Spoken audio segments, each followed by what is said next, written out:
You absolutely love to see this as Finland beats Team Sweden with Patrik Laine being the second star of the game. 2 assists, including this unbelievable power play pass, getting an assist here to the 2 Florida Panthers, scoring on the rush. But not only that, Patrik Laine showed his physical side as well, getting into it with Joel Eriksson and even saying that Finland is now the big brother after this game. We got to dive into this whole performance, what went on. But Jesse, we also got some trade talk, some news coming out from Frank Saravalli as he did a little bit matchmaker and he linked Jake Evans to another Atlantic Division team. We got to dive into all that coming up on this episode of Habs Digest. But guys, before we get into the video, leave a like, hyvä päivä to all our Finnish fans in attendance. Leave a like for Patrik Laine for this big win for Finland. We are celebrating. We're honorary Team Finland fans for the day. Team Canada later tonight. Let's get into the video. And we got to start with our boy Xhekaj. And I love Jake Evans. But Frank Saravalli, look, he did his matchmaker thing yesterday for Valentine's weekend. And he said, who else but the Toronto Maple Leafs may want to swipe left on Jake Evans? And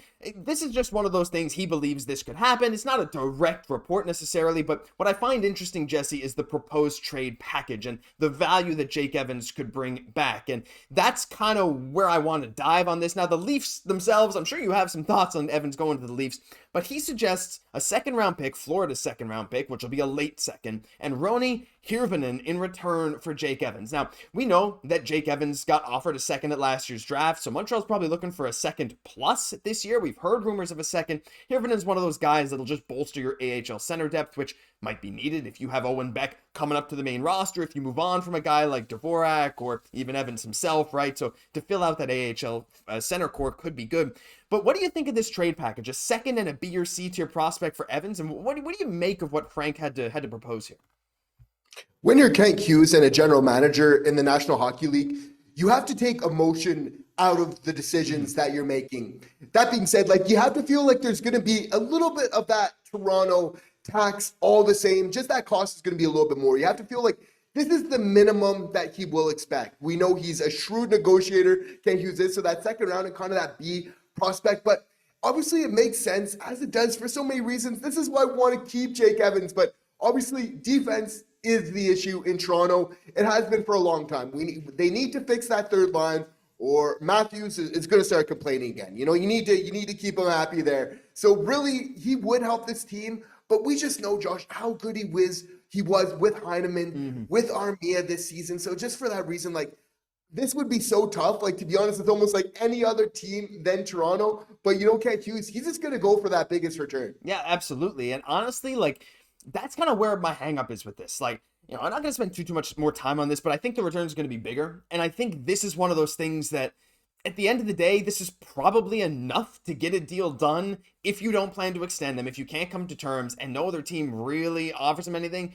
This is probably enough to get something done, but I think this is kind of the bare minimum, right? A late second and a prospect that's almost certainly never going to play for your NHL team. Don't never count anyone out. I don't want to count this guy out, Roni Hirvonen, but at the end of the day, I think you're right, Jesse. I think Kent's going to go big game hunting. I think he's going to try and get a better package for Jake Evans, but let us know your thoughts on that trade package down below, because it's getting interesting. We're getting into crunch time, but Jesse, we got to get onto this game, the Finland-Sweden game. What a game it was. Granlund with that OT winner, catching Ullmark off guard. Feel free to pause, take a look at the box score. It's actually scrolling down below as well in this video. But the big story, of course, Jesse, Patrik Laine. What a match he had today. He was the second star of the game. You saw there, he had 2 assists. And the big thing today, we'll show some highlights in a second. We're the big brother now. Oh, I love that comment. Laine getting spicy with it. He played an amazing game, and I want to highlight something that Alexander Barkov said as well. I think both games, the USA game and today especially, he did everything. I didn't even expect that. He was doing really well. He battled. He made plays. He was great. That's the best Patrik Laine you can have. What do you think about this game today, Jesse? Not only is, I suppose, honorary Team Finland fans for right now watching Laine, and unfortunately not Armia today, but,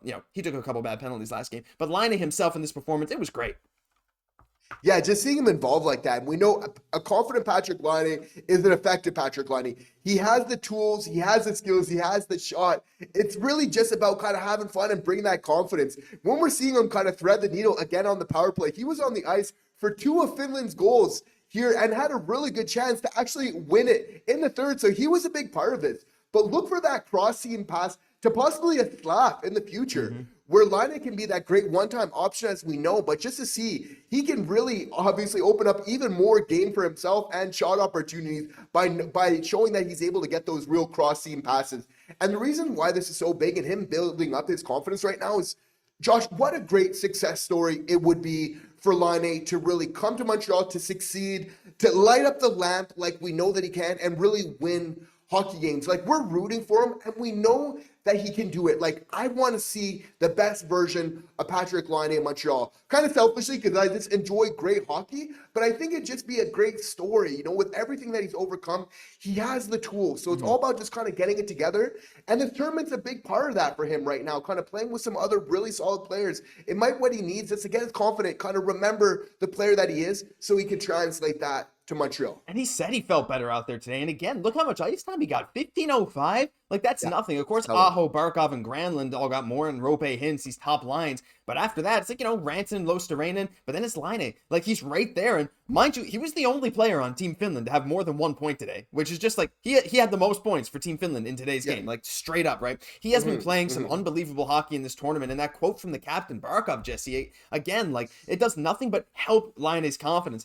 And I feel like, you know, for good reason, maybe at times, like, man, Laine doesn't look great when he's playing for Montreal, but we've always been believers. We love this guy. We love the coach. We wish him nothing but success. And right now, seeing him in this environment, seeing that fire within him, it's absolutely there. And I gotta say, like, it's only a matter of time before he gets that back in Montreal. And watching him play today, like, how much do you think this affects him going forward, like coming out of this tournament? Look, it's hard to say. Obviously, we can only know, we can't ever really know what's going on in his head. We'll only know after. But to me, doing this not only for Team Finland to show, like, look, I am still one of the best players on the planet. Like, don't forget about this, right? But to do it in Montreal as well, in front of these fans, like, that to me is one of the biggest things. Like, he's got the fans behind him. We all wish him success, and to succeed in this pressure, like, we're starting piece by piece to get the Laine that we want to see back. He's starting to get back into shape. I'm really excited to see what happens after this tournament.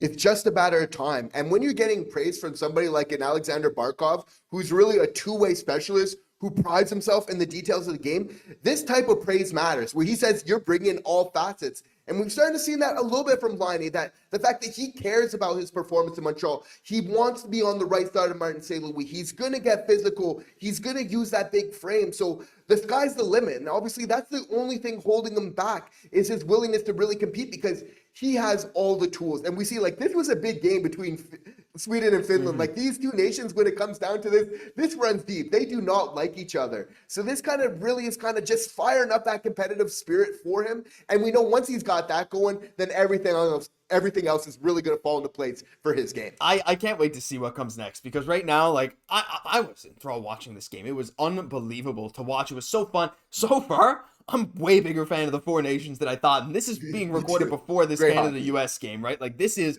an unbelievable tournament. It's been so much fun. Let us know your thoughts on everything down below. Leave some love for Patrik Laine. That'll do it for this episode of Habs Digest. If you enjoyed, leave a like, comment, subscribe to the channel. Thank you all so much for supporting us every single day. I'm Josh Gosse, my co-host, Jesse Poirier. We'll catch you in the next one.